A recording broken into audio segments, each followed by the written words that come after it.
Okay, so we're doing SodaStream, and starting off, my name's Haley, and I'll be covering some background information on SodaStream, along with how the company can identify people concerned about plastic waste. The product allows users to carbonate any liquid they desire, and only using one reusable bottle to do so.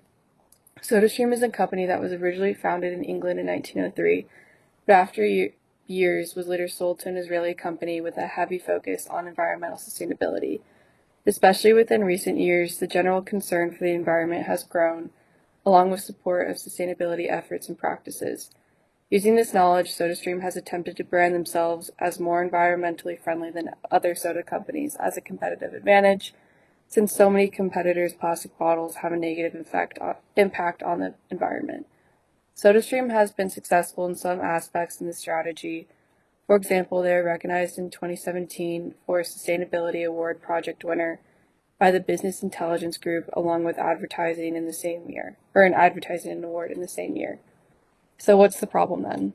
The problem is that the customer base they've already established that is heavily concerned with environmental sustainability isn't necessarily enough to compete with the massive soda companies they're up against. An alternative consumer appeal that could be considered as a health aspect to soda streams, since the product allows customers to make soda with less sugar. So moving on to how SodaStream can actually identify potential customers that are concerned about plastic waste, while there are multiple ways to do so. Overall, identifying people who care about the issue is about identifying the target audience, which requires segmentation and analyzing data. For example, they could analyze data to segment a larger population into subgroups made up of younger generations, who in general are more likely to be concerned with environmental issues such as plastic waste.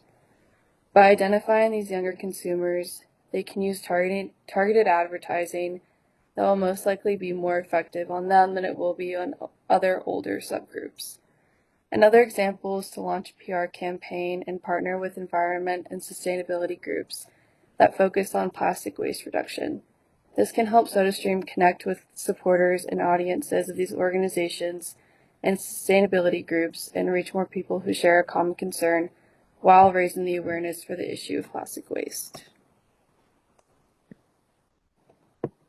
Hey, hi, my name is Nazra. I will be discussing whether or not SodaStream should advertise on internet sites concerned about plastic waste, and the answer is yes, they should. This is because these platforms can attract an audience that is already concerned about sustainability.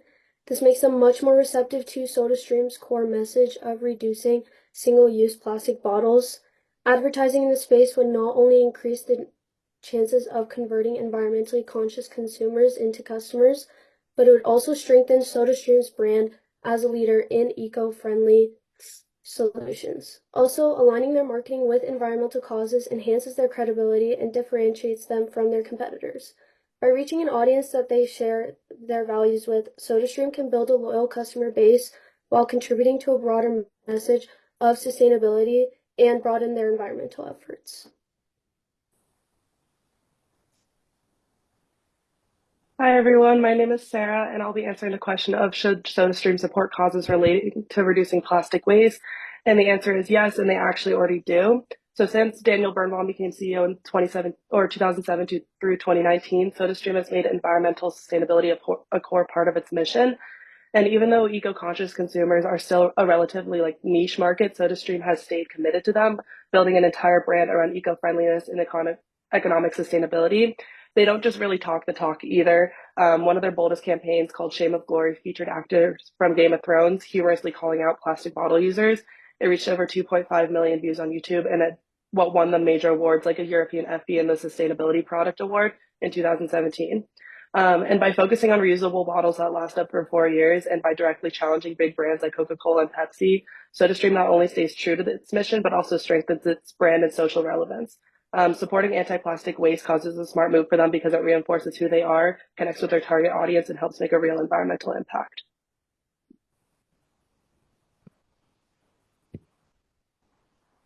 Hi, I'm Stella, and I will be discussing how SodaStream can effectively communicate with people concerned about plastic waste, and there are a few ways they can do so.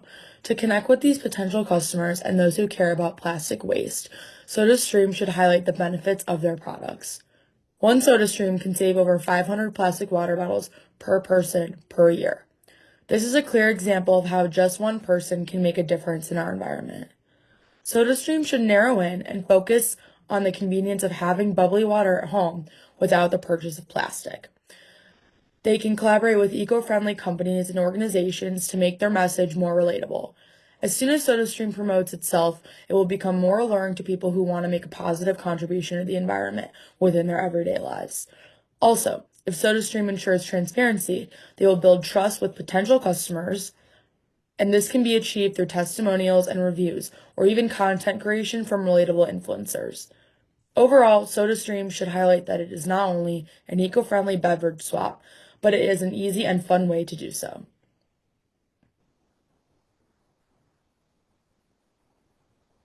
Hi everyone, I'm Dan, and I'll be covering whether sugar reduction can be a compelling market angle for SodaStream.